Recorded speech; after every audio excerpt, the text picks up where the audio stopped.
नमस्ते, मी कल्पना. आजी नातीच्या किचन मध्ये तुम्हा सर्वांचं स्वागत आणि मनापासून शुभेच्छा. आज आपण उपासाचा खरडा कसा करायचा तो बघतोय. कारण आता हा सीझन आहे ओल्या शेंगाचा.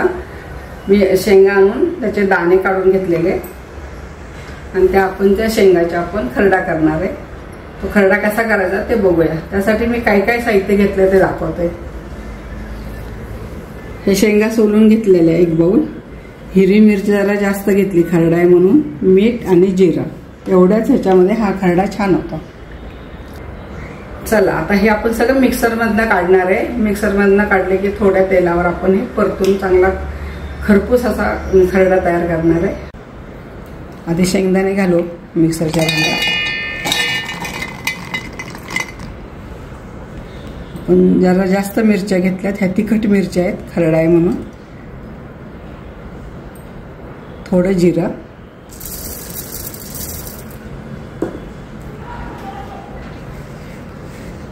आणि मीठ. तर हे आपण जास्त बारीक नाही करणार आहे, असं खरड्यासारखं आबडधोबड वाटून घेणार आहे. चला आपले हे मिक्सर मधून आता काढून झालेले. कसं काढलंय ते बघा. जास्त बारीक नाही, जास्त मोठं पण असं जाडसर दळून घेतलंय ते.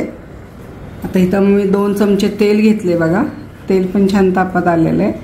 तर आपण ह्याच्यात जिरं टाकलं होतं, तर फोडणीसाठी थोडंसं जिरं टाकणार आपण ह्याच्यामध्ये.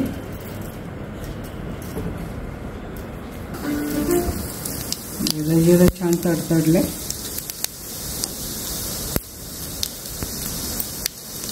त्याच्यात घालणार आहे आपण जे वाटण केलेलं.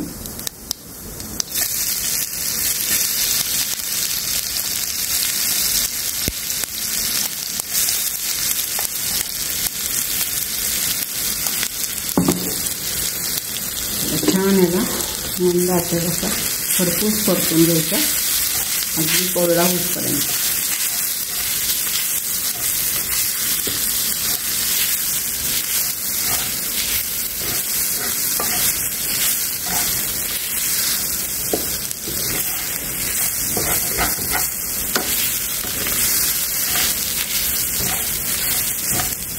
एकसारखा परतत राहायचा बारीक गॅसवर. आता आपण हा मंद आचेवर परतून घेतोय. असा खरपूस उसतर हा परतायचा आपल्याला. खमंग स्वाद दरवळतोय. ओल्या शेंगा, हिरवी मिरची, जिरा. आपण ह्याच्यात काय जास्त काय घातलं नाहीये, 2-3च आहे ह्याच्यामध्ये. खमंग असा उपासाचा खरडा तयार होतोय.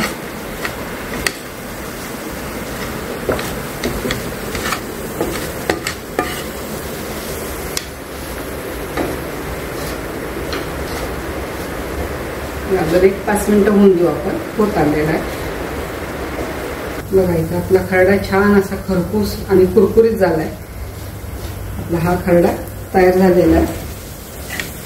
उपासाला 9 दिवस चालतो हा खरडा. जास्त परतल्यामुळे असं मिरची चांगली परतून घेतली तेलामध्ये, बाधत नाही.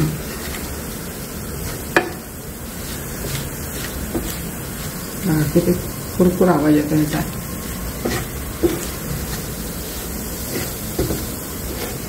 आपला छान असा खमंग खरडा उपासाचा तयार झाला आहे. चला एकदा आपला खरडा तयार झालेला आहे. तुम्हाला जर ही रेसिपी आवडली असेल तर लाईक करा, कमेंट करा, सबस्क्राईब करा. पुन्हा भेटूया असंच नवीन पारंपरिक पदार्थाबरोबर. तोपर्यंत संत तुकाराम महाराज म्हणतात, मन करा रे प्रसन्न सर्व सिद्धीचे कारण.